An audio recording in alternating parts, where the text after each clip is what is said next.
Hey guys, what is up and welcome to my first guide in a long time on Yasuo. He's obviously the newest champion to come to League of Legends, and a lot of people have been requesting a guide on how to play and what items to build, and this is going to cover all of that. Please like the video if you did enjoy it, and without any further ado, let us jump into his skills.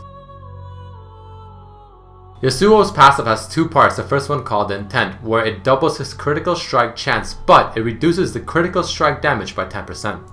And the second part is called Resolve, where at maximum flow, which is the bar you can see underneath his HP, the next champion damage that Yasuo takes procs a shield on him that absorbs damage for 2 seconds. Next we have Yasuo's Q, which is called Steel Tempest, where he thrusts his sword forward, hitting all enemies in a line while also applying on-hit effects such as critical strike or things like static shift onto the first target. On every third consecutive Q strike, Yasuo unleashes a whirlwind forward that knocks up enemies in its path.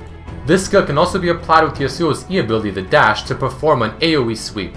Next, we have Yasuo's W, the Wind Wall. The passive of this ability generates flow when using Q, W, and E, as well as moving around. And as you just saw, the active makes a wind wall 400 units in front of Yasuo that blocks all enemy projectiles other than the turrets. And then the E ability is called Sweeping Blade, where it has two effects. Once more, the passive, each consecutive cast of this ability will increase the next cast damage by 25% up to 100. And the active effect is, of course, Yasuo dashes a fixed 475 units forward through the target, dealing magic damage and marking them. Marked targets, like you see on Leona right now, cannot be dashed on again until the mark is gone. And finally, Yasuo's ultimate, Last Breath. Yasuo teleports to an airborne target and suspends that target and all nearby targets for 1 second in the air, dealing damage, then smashing them down and getting 50% bonus armor pen.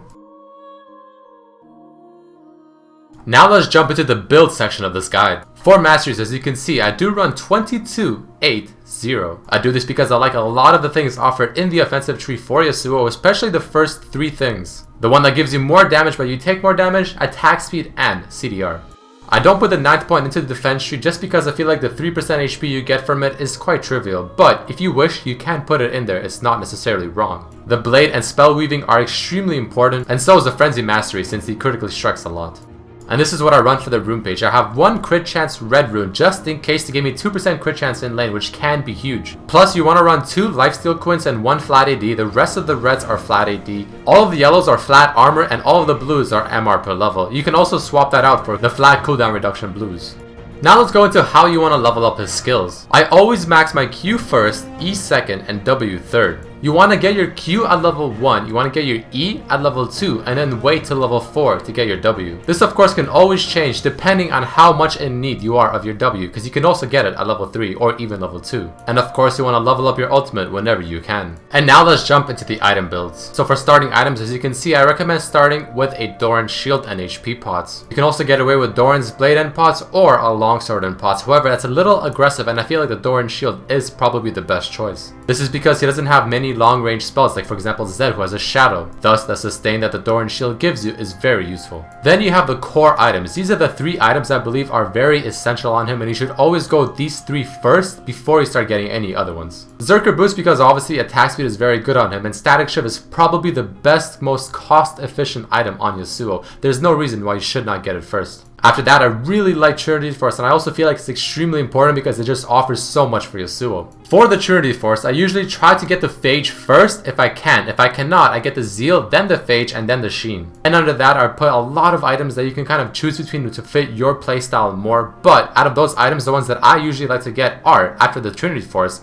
between Ravenous Hydra, Spirit Visage, Sunfire, and GA. However, something like an IE, Black Cleaver, or Last Whisper are also not bad choices. However, personally, I feel like the 100% crit chance is kind of a bait, and you don't need that much. As long as you're around 60 or maybe 70% crit chance, you should be pretty good to go. Which is why I'm not a huge fan of the IE on him, because it makes him a little too squishy for someone that has to be in the middle of the fight for most of the time. At the very end, you can see I threw in the Merc Boots, and this is because later on in the game, I usually end up swapping my Zerker Boots for the Merc Boots. Usually after I get the Hydra, I end up switching the boots from Zerkers to Merc, because I have enough attack speed from the items and from the stats of the champion himself from leveling up a lot. Since all I really care about is just getting his Q down to 1.33 second duration, which is the shortest duration you can get it to.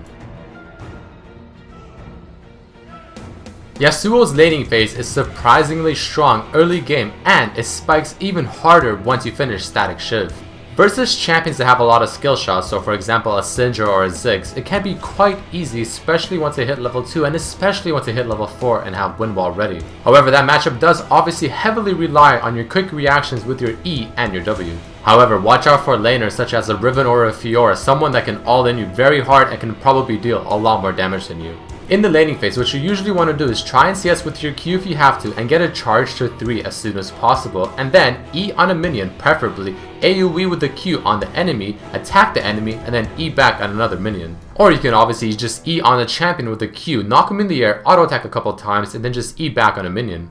One other thing that's very important as a Yasuo player to do is to tornado the opponent when they are trying to CS, especially under the turret, as you can usually get a guaranteed Q hit. But more or less what you want to do is you want to start stacking the Q the second the laning phase starts, so the second that the two minion sides meet. And you have to keep up the aggro with your Q as much as possible in the lane because it does surprisingly good damage, it's not that hard to hit, the range is decent, and the cooldown is quite low as well. I believe that his laning phase is honestly all about how well you can use his E. So as you saw in just some previous clips I put up here, you want to try and charge up your E to 100%, maybe a bit less, and try and always have at least 2 minions on charge so you can have them as escapes. Here's a kind of a rule of thumb. If you're going in just for the harass, you E on a caster minion, and then depending on how much damage you do, you can E on the champion for more damage, or you can just E on the caster, harass with a Q auto attack, and then E back on another caster. When you go for kills, you usually want to make sure you never E on the champion unless it's absolutely necessary. This is because you want to try and save the E on the champion when they blow something like flash or any sort of getaway skill. So always prioritize minions over champions unless you're just going in for a quick harass. This is a very important thing to know, and I honestly, like I said before, truly believe that the laning phase is all about how well you can manage your E, so play around with it a lot.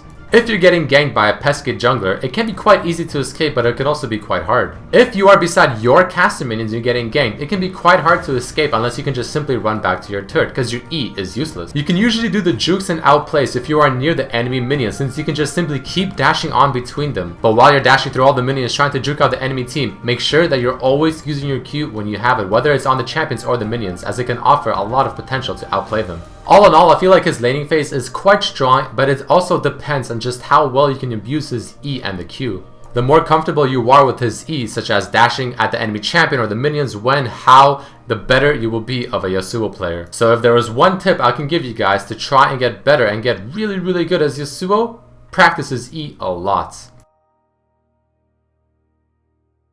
Alright, so the mid to late game. This is usually when you should start to have your static shift ready to go and you're working on your Triforce at least. You should be doing very strong damage because of the static shift, and the main thing you should be doing right now is pushing the waves in with your E and Q combo. Since your damage on the turrets isn't exactly the best, since you do obviously rely on critical strikes a lot, personally, I like to stay in the lane, constantly pushing, letting the minions go to the turret, and then I go take jungle minions, or I stay in the lane and I make it very hard for the enemy champion to CS by either throwing Qs at them or throwing the wall onto the ranged minions and preventing them from being able to auto attack the minions. If you do end up roaming and taking jungle minions, you can also go to other lanes because you are quite strong in a gank, but it is recommended that you try and stack up 2 of your Q stacks on a jungle minion and then you walk into a lane for a gank. So you just saw a pretty good example of that in this clip right now where I went to the double golems, I was auto attacking them, throwing my Q on them, getting it stacked to 2 so I have the tornado ready to use. And then I make my way into the lane and get ready for a gank. Let's take a look at another example of this exact same method. In this clip you can see that I attacked the wolves enough just to get my Q to 3 stacks. It's ready to go, and then a big fight erupts in the bottom lane and I dive in there with my Q ready to go. I kind of misused it there a little bit, but the whole point is that you want to have your Q ready to go right away when you're coming in, either for assistance, for a gank, or whatever the case may be.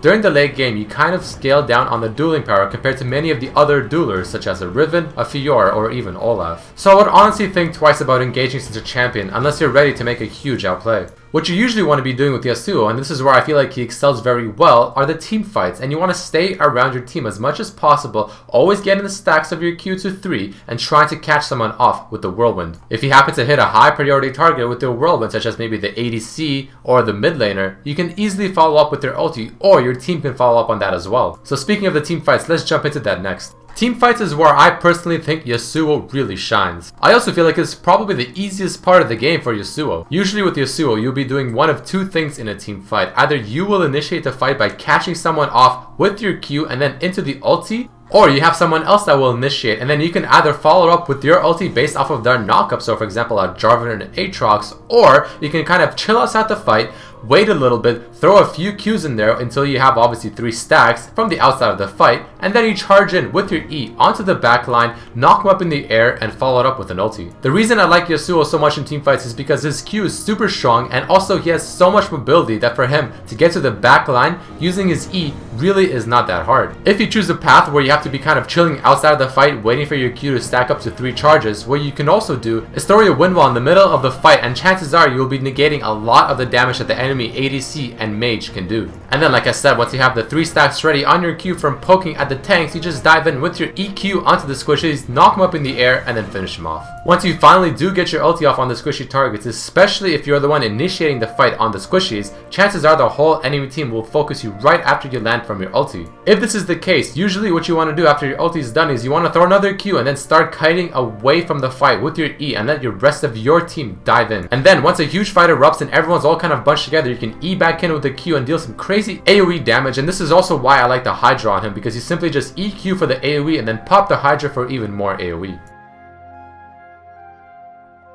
Alright guys, I'm going to end off this guide video with a few quick general tips to make sure that you improve your Yasuo gameplay. The first tip I want to tell you guys to do is make sure to abuse your E ability in the lane for the harassing and the juking. Also, in a team fight, abuse your E, know when to go in and when to go out. Also, your QCD being reduced to 1.33 seconds is extremely important. But like I mentioned in the build order, don't forget that eventually your Zerker boots, if you follow my build path, will be somewhat useless since you don't really need them to get the cooldown reduction on your Q. So sell them for Merc boots. Another tip is that you can Q mid ulti for more damage. This is very important, and sometimes even I forget this as well. So don't forget, when you're in the air whacking away at them, use that Q. And the final tip I want to give you guys is that your Q is your main source of damage in your lane, other than potentially your E. Abuse it, abuse it, abuse it. Always poke with it. If you can, try CSing and harassing with it. EQ for the damage. Just know when you can use your Q. Know if you should combo your Q with your E or if you shouldn't. Just a lot of small things like that will really make you a great Yasuo player. But all in all, I hope you guys enjoyed this Yasuo guide, and I hope that you have learned something new. If you did enjoy it, please do throw in a like down below. Maybe write a comment on what you enjoyed or who you want to see next, even though I'll probably do Zed next. I'd also appreciate it if you guys are able to follow me on my Facebook and Twitter. The description will contain the links. But as always, I hope you guys enjoyed this video, and I hope to see you next time. Peace.